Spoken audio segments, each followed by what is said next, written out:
नमस्कार, आप सभी का स्वागत है डीएलएड स्टडी कैपिटल के आपके अपने प्लेटफॉर्म पे। आज हम बात करेंगे कि अभी तक अगर आपने कुछ नहीं पढ़ा है तो क्या पढ़ें, कैसे पढ़ें और एग्ज़ाम तक पढ़ाई को कैसे कंटिन्यू रखें।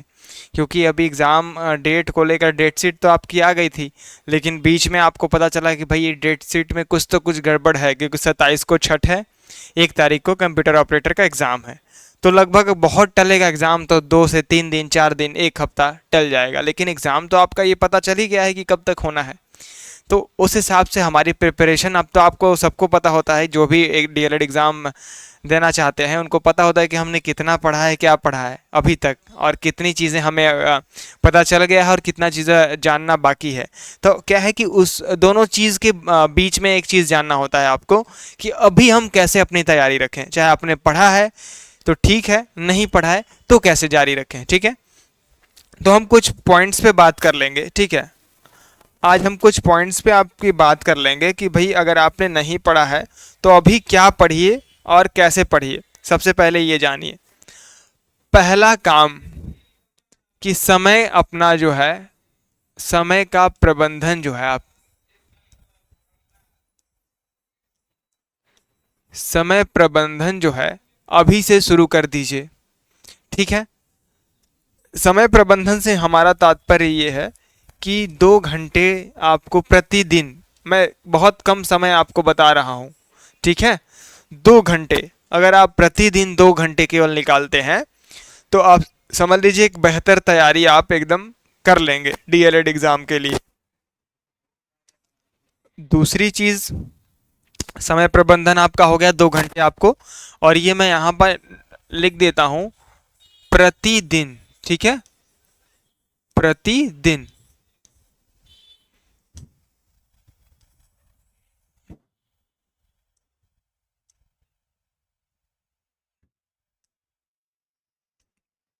प्रतिदिन, ठीक है। अब बात करते हैं कि और क्या कर लें। 2 घंटा अब हो गया, अब 2 घंटे पढ़ना तो है, लेकिन पढ़ना क्या है। पढ़ना सबसे पहले, अगर आपने सीरीज लिया हुआ है,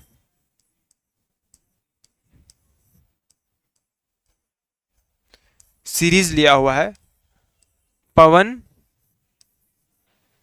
या फिर राजन,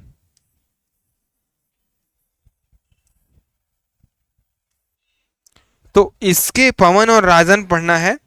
पवन और राजन में क्या पढ़ना है, ये आपको पढ़ना तो है, लेकिन आपको अभी ये नहीं पता होगा कि पढ़ना क्या है।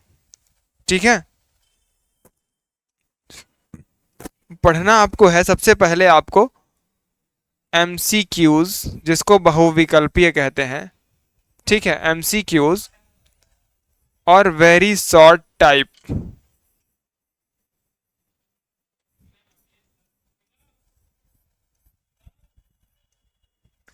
एमसीक्यू और वेरी शॉर्ट टाइप से हमारा तात्पर्य है, एमसीक्यू मतलब मल्टीपल चॉइस क्वेश्चन, बहुविकल्पी वस्तुनिष्ठ प्रश्न आपके। वेरी शॉर्ट मतलब अति लघु, लघु यहाँ पर, और वेरी लग गया तो अति लघु हो जाएगा। ठीक है, अति लघु उत्तरीय प्रश्न। दो चीज आपका तैयार हो गया। पहला काम आपको क्या करना है, 2 घंटे प्रतिदिन पढ़ना है कम से कम। इससे ज़्यादा अगर आप पढ़ सकते हैं तो आपके लिए बेहतर है, क्योंकि आप डीएलएड तक सीमित नहीं रहना है आपको। अभी यूपी टेट का एग्जाम डेट आ चुका है, सी टेट साथ में ही होगा आपका दिसंबर मंथ में। ठीक है, तो दोनों सिमिलर ही होंगे, आसपास ही, मतलब समझ लीजिए 1 महीने 2 महीने के गैप पर है दोनों एग्जाम। तो दोनों की तैयारी के लिए कैसे आपको करना है वो भी मैंने चैनल पे बता दिया है, तो आप उस वीडियो को भी देख लीजिए कि टेट और सी टेट की तैयारी एक साथ कैसे करते हैं। ठीक है, अब हम अभी डीएलएड थर्ड सेमेस्टर और फर्स्ट सेमेस्टर की बात कर रहे हैं। जो विशेषकर फर्स्ट सेमेस्टर में बच्चे होंगे उनके मन में ये होता है कि भाई अगर 1 महीना है, हमने तो एडमिशन ले लिया प्राइवेट में, प्राइवेट में क्लास करने गए नहीं। ठीक है, अपने स्वयं के जो आपके कॉलिग्स होंगे, जो आपके कॉलेज में आपके साथ सहपाठी क्लासमेट होंगे, उनको आप नहीं पहचानते होंगे। ठीक है, ये होता है प्राइवेट कॉलेजेस में, ऐसा होता है। आप कभी कॉलेज का मुंह ही ना देखो, केवल एडमिट कार्ड लेने जाओ। तो वैसे बच्चों के लिए क्या है कि अब से वो पढ़ना शुरू करेंगे, तो अभी सीरीज ले लिए होंगे, लेकिन सीरीज में बाँचना नहीं है आपको, बैठ करके पूरा बाँच रहे हैं एकदम कथा की तरह, ऐसा नहीं करना है। सीरीज अगर आपने ले लिया है तो उसमें एमसीक्यू और वेरी शॉर्ट टाइप, जो अति लघु उत्तरीय प्रश्न, ये आपको तैयार कर लेना है।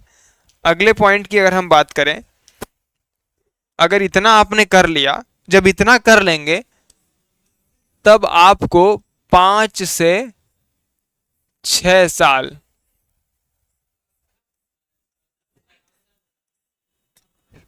का विगत जो ईयर है, मतलब प्रीवियस विगत वर्षों के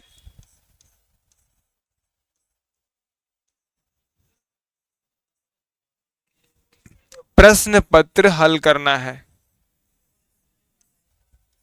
क्या करना है? विगत वर्षों के प्रश्न पत्र हल करना है।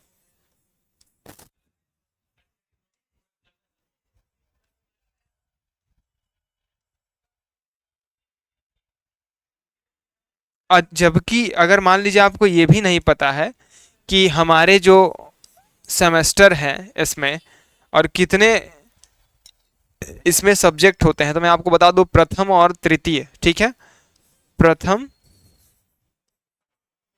तथा तृतीय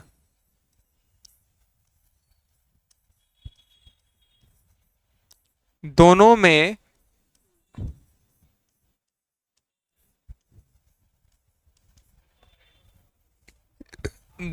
आपके कितने होते हैं? 8 सब्जेक्ट होते हैं, विषय होते हैं।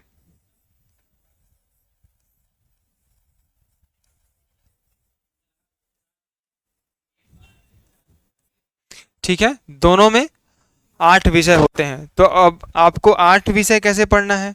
सबसे पहले आप चुन लीजिए कि आपका सबसे ज़्यादा इन 8 सब्जेक्ट्स में कौन कौन सा होता है। तो इसमें आपके बाल विकास शिक्षण अधिगम के सिद्धांत में प्रथम सेमेस्टर का पहले बता रहा हूँ। बाल विकास होता है प्रथम, द्वितीय शिक्षण अधिगम के सिद्धांत, तृतीय विज्ञान, चतुर्थ गणित, पंचम आपका सामाजिक विज्ञान, षष्ठम आपका हिंदी, सप्तम संस्कृत, अष्टम आपका कंप्यूटर होता है। अगर थर्ड सेमेस्टर की बात करें तो उसमें आपका पहला जो प्रश्न पत्र होता है शैक्षिक नवाचार का होता है, ठीक है, दूसरा समावेशी शिक्षा का, फिर तीसरा एकदम साथ में ही विज्ञान, फिर चौथा गणित, पांचवा सामाजिक विज्ञान, छठा हिंदी, सातवां संस्कृत और आठवां कंप्यूटर। ठीक है, ये होता है। तो आपको सबसे पहले 8 में देख लेना है कि कमजोर आपका कौन सा विषय कमजोर है। जो विषय कमजोर है, कमजोर विषय को क्या करना है आपको? कमजोर विषय पर आपको विशेष ध्यान देना है।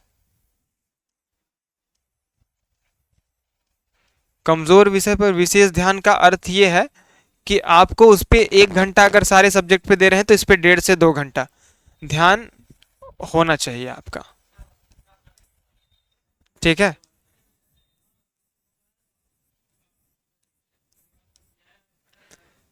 कमजोर विषय पे आपका ध्यान होना चाहिए। तो ये सारे पॉइंट्स जो मैं आपको बता रहा हूँ, ये मैं अपने अनुभव से बता रहा हूँ।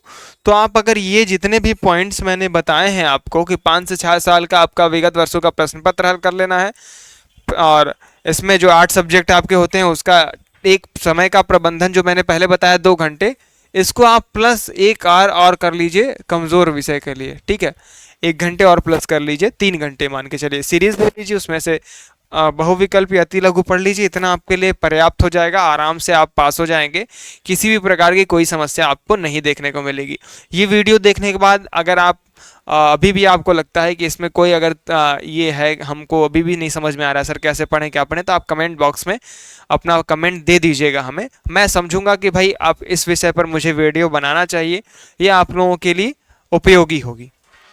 ठीक है, और अगर बात करें इस चैनल की, तो ये चैनल आप लोगों के लिए है। तो इस चैनल पे अगर पहला वीडियो अगर आप देख रहे हैं तो सबसे पहले इस चैनल को सब्सक्राइब कीजिए, देन आप बेल आइकन प्रेस कीजिए, फिर कॉलेज ग्रुप में इसको शेयर कीजिए, अपने मित्रों तक पहुंचाइए कि उनको भी ये जानकारी हो जाए जिन्होंने अभी तक कुछ नहीं पढ़ा या फिर पढ़ा भी है तो प्रैक्टिस कैसे करें। ठीक है, तो आज की वीडियो हम आपके लिए लेकर आए थे विशेषकर कि अभी तक अगर आपने कुछ नहीं पढ़ा है तो अब विलंब हो जाएगा, बहुत आपको इंतजार नहीं करना है कि नई डेट आ जाए तब हम पढ़ाई अपना शुरू करेंगे। तो आप अपनी पढ़ाई शुरू कर लीजिए और उस पर अभी काम शुरू कर दीजिए। इसी तरीके से 4-5 स्टेप्स जो मैंने बताए हैं इसको आप फॉलो करेंगे तो निश्चित रूप से आपको सफलता मिलेगी। तो आज की वीडियो में इतना ही। नमस्कार, धन्यवाद।